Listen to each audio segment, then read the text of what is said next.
Hey out there, legal warriors. In this video, I'm going to cover what to expect if you've been involved in a hit and run situation. I'm going to cover it from the point of view if maybe you're suspected of hit and run. We'll talk a little bit about what to do if someone gets in an accident with you so you don't get accused of hit and run, because it's a pretty broad statute with some pretty serious consequences. If you're interested in this area of the law, stay tuned. This is the video for you. My name is Attorney Lance Fryrear. I'm a defense attorney in Lynnwood, Washington. My law firm's been defending people charged with crimes all throughout Washington State for more than 20 years. And I'm putting out these videos to help educate the public. So if you find this useful, please like and please subscribe. More people get to see it. More people get the help they need. Now I'm just going to jump right into it. Hit and run in Washington State is covered by a law, RCW 46.52.020. If you're going to look it up, RCW stands for Revised Code of Washington. If you just type that in, it's going to come up with a law. This has come up with a pretty long law.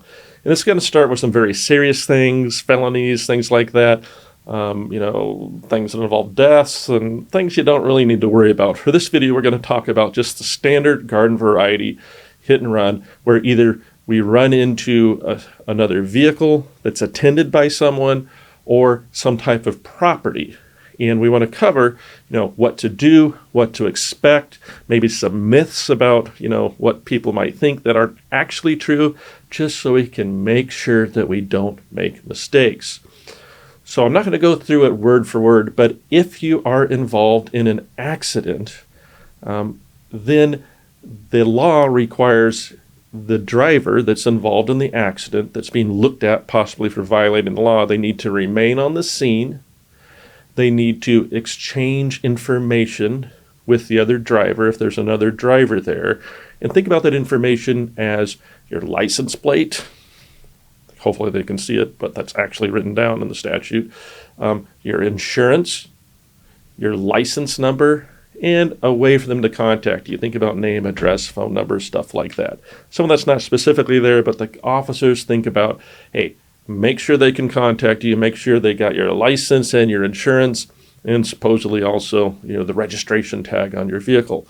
And you're supposed to remain at the scene and do that.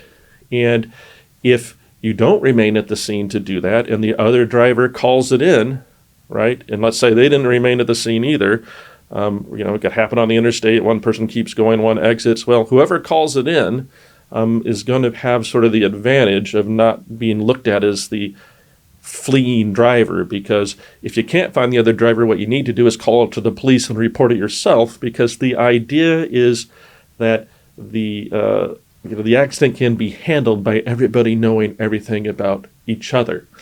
So it can happen quite a bit where some person gets into the accident and then the other person leaves and you don't know what to do.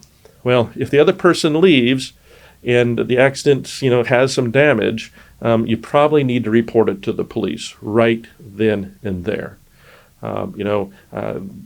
Sometimes I share what goes on in my life. I had a relative recently, let's call it an 80-year-old relative, get run into here in my local town, and the other people, wouldn't give information, and they took off and all this stuff. And because the police didn't get involved right away in that type of situation, no justice was ever done. And so what we want to make sure that if we get involved in an accident, that we fulfill our obligations.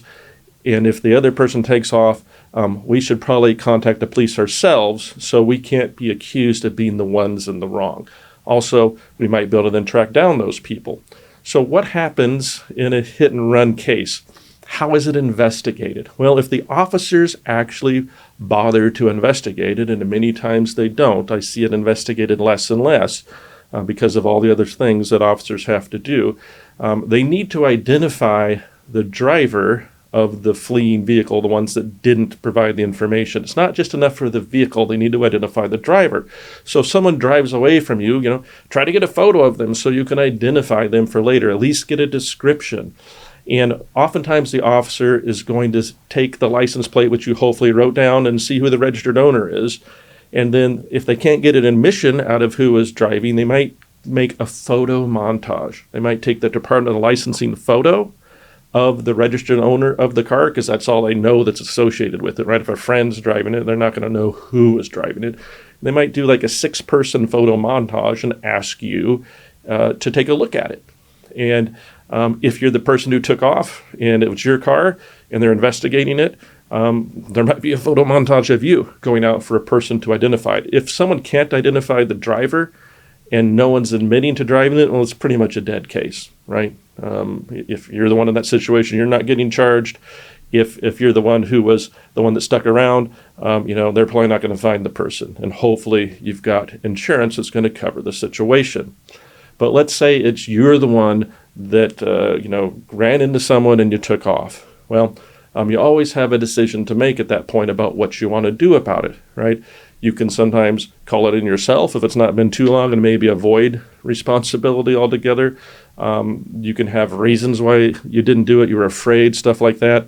But if you've been in that situation and we think law enforcement might be involved, it's time to call an attorney, because an attorney who's experienced in the area is going to be able to help you walk through the process about what your level of exposure is, what's likely to happen based upon their experience in the jurisdiction with the law enforcement agency involved, right? The city of Seattle is going to be handled different than like city of Briar, right? And Briar, if you're out there in Briar, love you. But, they don't have as much going on. They might investigate that a little bit harder than city of Seattle, who's got way too much going on to worry about. It's the garden variety hit and run case more often than not. So talk to an attorney so you can figure out what you need to do.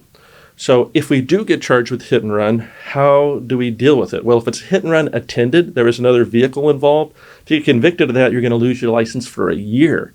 And you can't even get an ignition interlock license. The best you can get for that 12-month suspension is an occupational license to go to and from work.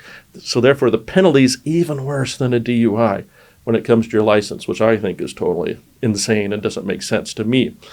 But if you get convicted of hit and run attended, 364 days in jail max and a 1-year suspension. If you get convicted of hit and run unattended, that means no one in the other vehicle was just property, no license suspension, but 90 days in jail max and a $1,000 fine max. How do we often get those cases dismissed? Well, if the other side gets compensated for their property and other damages, if we can get them to sign a release and you don't have a bad record, sometimes we can try to file a motion to dismiss under the compromise of a misdemeanor statute, RCW 10.22.010.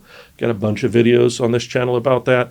Basically says that if a victim of a crime that has a right to sue you, property damage type stuff, if they appear in court, and we say that means in writing, and state they've been civilly satisfied for their damages, and that's that release we have them sign, we can file a motion where the court then can dismiss the case against the defendant. And that's the cleanest way to get a dismissal. But of course, as you might guess, sometimes that other driver's pretty mad and they may not want to cooperate. So, but again, talk to your attorney about that. As far as pitfalls that people make mistakes and myths, it doesn't have to be an accident that results in property damage. You don't even have to have your car run into. It just says an accident is the main way it works. You could be driving on the interstate, and if you're involved in an accident that results in property damage to somebody, but not necessarily to you, you don't have to be the colliding car. If they can show that you're part of that accident and you knew about it, even though you weren't collided with, then the statute can be applied to you. And I've seen it applied to people in those situations. Someone racing, right?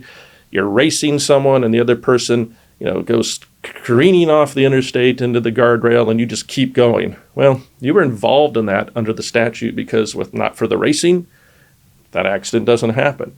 And so you're supposed to stop and remain at the scene in that situation. Another myth, what if I just run into a mailbox or a guardrail? What if it's public property? That can't be a crime. That's what as far as the guardrail part goes, that's what they're there for, right?